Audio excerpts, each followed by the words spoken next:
Screen पर आप map देख रहे हैं, ये है चेचन्या, जो कि रूस का सबसे विवादित स्थल रहा है और इसका कनेक्शन अब जुड़ गया है पाकिस्तान से। राष्ट्रपति पुतिन ने पाकिस्तान को फोन किया था अफगानिस्तान के लिए नहीं, बल्कि क्लास लगाने के लिए चेचन्या मामले में। आखिर पाकिस्तान ने ऐसा कर क्या दिया है? तो वहीं दूसरी तरफ चीन के खिलाफ भारत को रूस का सबसे बड़ा प्रस्ताव। युद्ध में सबसे ज्यादा डर किस बात का रहता है? इस बात का रहता है कि चीन के सैटेलाइट युद्ध की गतिविधियों को रिकॉर्ड कर युद्ध की गतिविधियों को लाइव डेटा के साथ अपने सैनिकों को देगी। युद्ध का तरीका बदल गया है, तो भारत उस समय क्या करेगा? इसकी तैयारी भारत ने पहले ही कर ली है। जो हथियार रूस ने चीन को नहीं दिया है, वो भारत को ऑफर कर रहा है, या फिर ये कहें कि भारत सबसे पहला खरीदार बनना चाहता है। इसके अलावा बहुत कुछ। आइए जानते हैं इन खबरों को विस्तार से। ये जो आप चेचन्या देख रहे हो, ये रूस के दक्षिणी हिस्से में है। रूस से लगभग चारों तरफ से घिरा हुआ है। थोड़ा सा हिस्सा ही है इसका जो जॉर्जिया को छूता है। जॉर्जिया और रूस में बनती नहीं है। एक समय था चेचन्या जहाँ ऑयल के भंडार हैं, उसकी अर्थव्यवस्था, उसका बुनियादी ढांचा इतना अच्छा था कि चेचन्या को सुखी, संपन्न और बेहद शक्तिशाली राज्य माना जाता था रूस का। लेकिन बाद में रूसी सैनिकों के और चेचन्या के लोगों के बीच की लड़ाई बढ़ती चली गई और यहाँ पर जो गृह युद्ध था, इसमें चेचन्या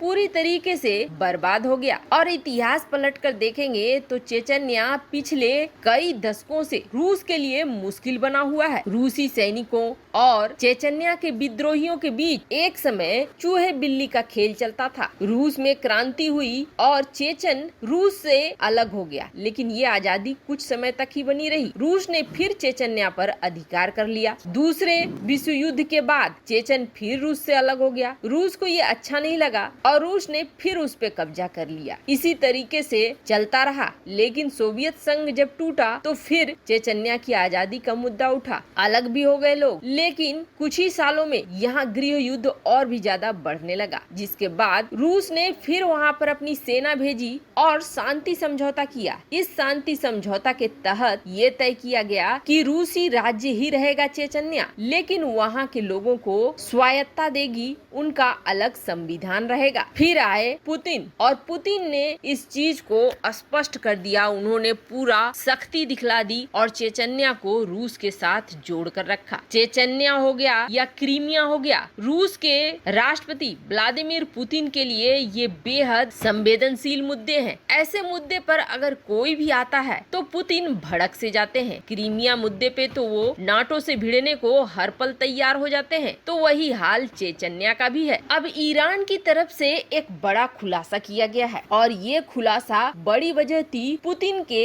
पाकिस्तानी प्रधानमंत्री इमरान खान को फोन करने के। दरअसल चेचन्या में कई विद्रोही गुट हैं और इन विद्रोही गुट को जो लड़ाकों का सप्लाई होता है वो कई देशों से होता है। सब देश एक दूसरे देश के अंदर लगभग एक हाइब्रिड वार खेल रहे हैं। पर ईरान के तरफ से ये खुलासा किया कि पंजशीर पे जो हमला किया पाकिस्तान ने तालिबान के साथ मिलकर, उसमें उन लोगों का भी इस्तेमाल किया जो लोग चेचन्या में विद्रोह को फैलाते हैं, इराक में विद्रोह को फैलाते हैं और सीरिया में विद्रोह को फैलाते हैं। मतलब इन सारी जगहों पर जो आतंकी गतिविधियां होती हैं, उसका मास्टरमाइंड पाकिस्तान में बैठा हुआ है। और यही वजह है कि पंजशीर हमले के दौरान पाकिस्तान ने उन सब का इस्तेमाल किया। ईरान की तरफ से ये बड़ा खुलासा खुलेआम किया गया। और ऐसा नहीं है इसकी इंफॉर्मेशन रूस को नहीं मिली है, रूस को भी इसकी इंफॉर्मेशन मिली है। पर इसके लिए तुरंत पाकिस्तान के खिलाफ जंग छेड़ देना ये कूटनीति में कहीं भी नहीं दर्शाता है। यही वजह है कि कथित तौर पर पुतिन ने इमरान खान को ये समझाने के लिए फोन किया था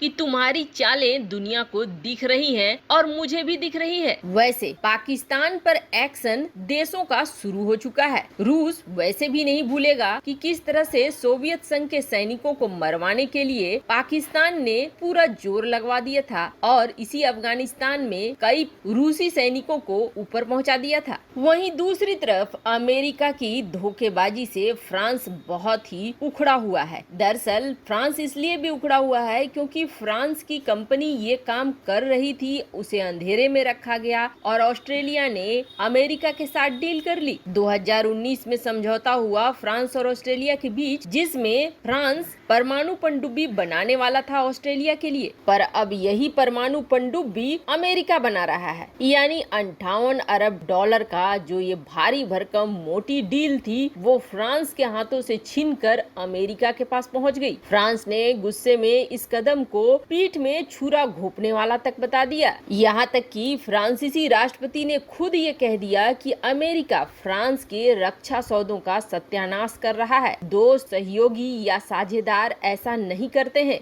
यानी साधारण भाषा में कहें तो फ्रांस ने अमेरिका को धोखेबाज बता दिया और ये बता दिया कि किस तरीके से अमेरिका ने फ्रांस के रक्षा सौदों को बर्बाद किया, कुचला। अब इससे एक प्रश्न ये उठ रहा है कि अमेरिका अपने आगे किसी को आगे नहीं निकलने देना चाहता है। हाल के दिनों में फ्रांस रक्षा सौदों के मामले में काफी तेजी से आगे बढ़ रहा था। फ्रांस के लड़ाकू विमान दुनिया के कई देश खरीदने लगे थे, जिसे देखते हुए ये लग रहा था कि अमेरिका का दबदबा कम हो रहा है। हथियारों के मार्केट में दो देश हैं, अमेरिका और रूस। ये दोनों अपने मार्केट को खत्म या खराब होने देना नहीं चाहते हैं, पर इन्हीं सब के बीच में अब भारत आ गया है और भारत अपने ब्रह्मोस मिसाइलों से न सिर्फ दुनिया को चौंका रहा है, बल्कि ब्रह्मोस मिसाइलों के लिए नए नए कस्टमर्स लाइन में लग चुके हैं, चाहे वो उत्तरी अमेरिका के ही देश क्यों न हो। ये देश जो कि पहले अमेरिका से हथियार लेना चाहते थे, अब भारत के तेजस और भारत के ब्रह्मोस के लिए डील साइन कर रहे हैं। इसे देखते हुए कई अग्रिम ऑर्डर भी मिल चुका है। ब्रह्मोस का ये हाल है। ब्रह्मोस का एन वर्जन तो और भी ज्यादा हंगामा मचा रहा है दुनिया भर के देशों में, यहाँ तक कि सेंट्रल एशिया से लेके उत्तरी अमेरिका तक, जिसे अमेरिका कैसे हजम करेगा। भारत के ब्रह्मोस मिसाइलों का रक्षा सौदा अमेरिका के लिए सबसे बड़ी मुसीबत बनेगी। यही वजह है कि अब ये कयास लगाए जा रहे हैं कि जिस तरीके से फ्रांस के रक्षा व्यापार को कुचलने का काम अमेरिका कर रहा है, वैसा ही कुछ भारत के ब्रह्मोस के लिए भी कर सकता है और उसके लिए उसके पास रास्ते हैं, जैसे कि रूस की पार्टनरशिप में ये बना हुआ है। तो ऐसे में उसे एक पॉइंट मिलेगा इसे प्रतिबंधित करने का, ताकि उत्तरी अमेरिका के देश खरीद न सके और भी कई देश अमेरिकी प्रतिबंधों से डर कर ब्रह्मोस को न खरीदे। वैसे आपको क्या लगता है, क्या बाइडेन सचमुच अमेरिका का और उसके दोस्तों का सत्यानाश कर रहे हैं? कमेंट कर अपनी राय जरूर बताएं। जल्द मिलते हैं अगले वीडियो में नई खबर के साथ।